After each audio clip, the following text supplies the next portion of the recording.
All right, let's dive into this explainer. We're going to investigate a company you've almost certainly never heard of, but one that's working deep, deep behind the scenes of the modern world. Its name is Dye& Durham. And here's the thing, they might just be the invisible engine powering the entire global legal industry. So the big question is, what do they actually do? Let's unravel this enigma. So, every good investigation really needs a central mystery, right? And for Dye & Durham, it all starts with this really bold claim they make about themselves. Honestly, this one claim kind of sets the stage for everything we're about to dig into. If you go to their website, right on the home page, they call themselves the global leader in legal technology. I mean, wow, that is a huge statement. And let's be honest, legal tech can be a pretty vague term. So our first job here is to figure out, does that claim actually hold up? And that really is the core question for us today. I mean, they say they're a leader, but a leader in what exactly? Are we talking about software, services, consulting? To get to the bottom of this, we've got to follow the clues and see where their business actually operates.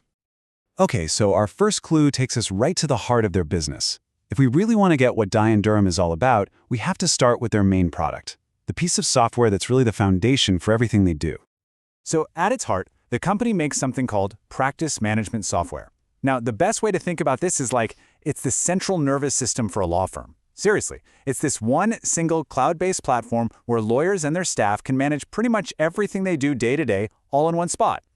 And their big promise is that they can manage the entire workflow from what they call intake to invoice. And what that means is their software handles, well, everything, right from the moment a new client walks in the door, all the way through managing case files and documents, even navigating all the tricky legal accounting stuff, right up to the point where that final invoice gets sent out and paid. It's the whole shebang, a complete end-to-end solution. Okay, but here's where things get really interesting. That practice management software, turns out, that's just the starting point. When you start following the digital trail, you see that their influence goes way beyond just this one product. We're talking about a much, much bigger ecosystem of tools. So the natural question is, if it's not just this one piece of software, what else have they got in their toolkit? And what we're seeing is a clear strategy of diversification. They've either built, or actually more often bought, a whole bunch of specialized products to cover a lot more ground. Yeah, it looks like their whole strategy is to just buy up and integrate a whole suite of different tools. So this isn't just about running a law firm anymore. Oh no. We're talking about really specialized software for super complex stuff, like corporate due diligence or managing legal entities. They've even pushed into fintech, financial technology, which lets them wedge their services even deeper into how their clients work.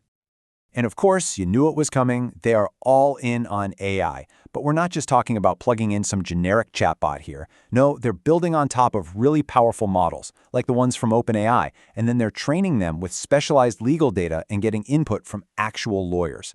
The whole point is to create a tool that's built specifically for legal pros, one that can help them crack complex cases way more efficiently.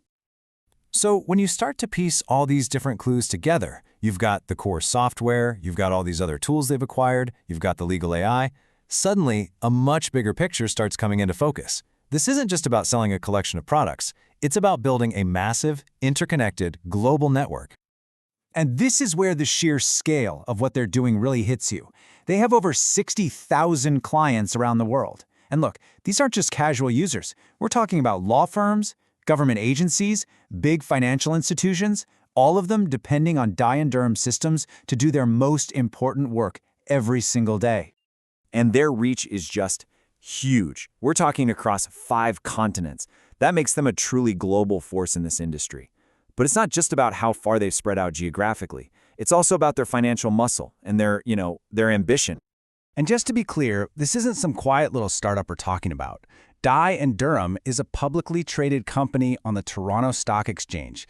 And what that means is they have the money and the pressure from investors to just keep expanding their influence, locking in their position as a major player in the market. So, okay, we've followed the clues, we've looked at the evidence, this whole investigation has taken us from a single piece of software all the way to a massive global network. I think it's time to deliver the verdict. What is Dye & Durham, really? Okay, so the most important thing to take away from all this is Dye & Durham isn't just another software company selling a bunch of tools.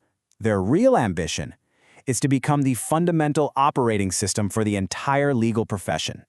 Think about that. An indispensable, integrated platform that connects everyone, Lawyers, courts, governments, even financial institutions. You know, their own tagline actually sums it up perfectly. It's when being certain is everything. And in a profession like law, which is built on precision and being absolutely accurate, they're positioning themselves to be the one essential provider of that certainty. The goal is to make their platform completely indispensable. And all of this leaves us with one last, pretty provocative question. As this one company weaves itself so deeply into the very infrastructure of law, connecting everyone and everyone, are we actually looking at the future of how law itself is practiced? And that, I think, is the real enigma. Thanks so much for joining us on this investigation. If you want to see more explainers just like this, you know what to do. Make sure to like and subscribe.